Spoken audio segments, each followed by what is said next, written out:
What's up, guys? This is Kephas. Welcome to Class Course, where we take a brief look at a specific class in World of Warcraft and break down the essentials of their core rotation. This isn't a comprehensive guide, it's designed to get you up and running.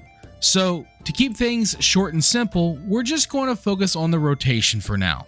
But if you're curious about the talent build I'm using for this guide, the link is in the description. Today we're going to talk about how to play a Shadow Priest, which is all about generating insanity to deal strong damage over time. And with that, your number one priority will always be to apply and maintain Shadow Word Pain and Vampiric Touch on your target.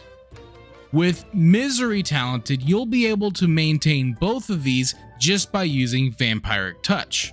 Of course, you can also use Shadow Crash.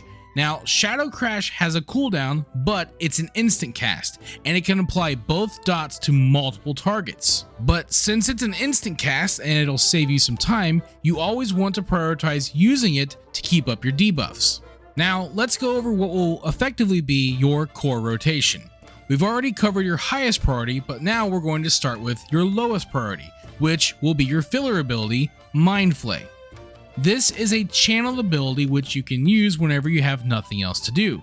If you don't like using channeled abilities and you want to go with something more traditional, then you can talent into Mind Spike. You can use this as filler instead if you prefer a standard casting ability.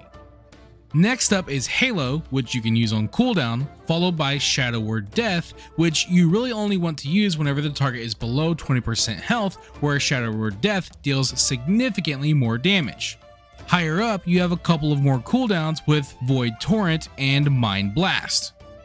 Now, using all of these abilities will generate Insanity, which you can spend on Devouring Plague. Devouring Plague is a damage over time effect, but reapplying it simply adds to the damage. So, use this ability as much as possible to ensure that you're always generating Insanity and the effect is always up. Now, this is a simplified version of your core rotation, but there are a few DPS cooldowns that we need to talk about. First up is Power Infusion, which will increase your haste for a short duration.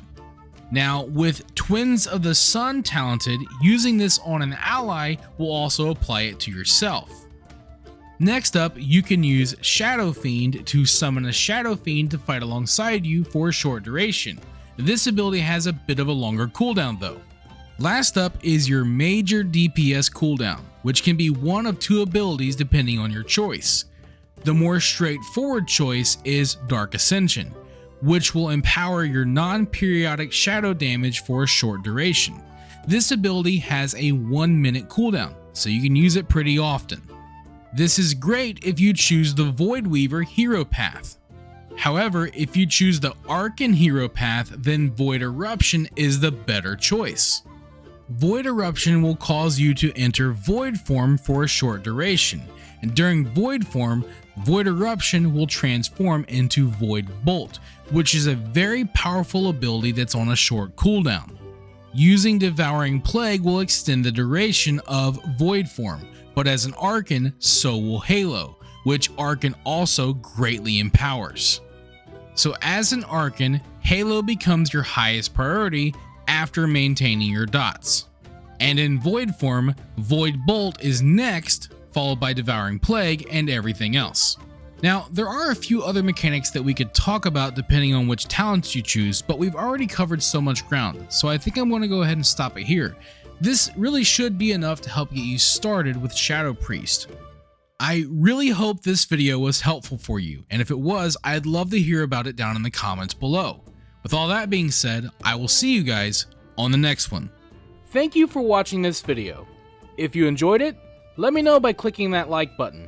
And feel free to share it with your friends so they can enjoy it as well. And if you'd like to see more videos, you can subscribe to the channel and click on the bell icon to be notified as soon as new videos are posted. You can also follow me on Facebook, and if you'd like, you can support my work on Patreon. Links to all that stuff can be found in the description below. This is Kephas. Until next time.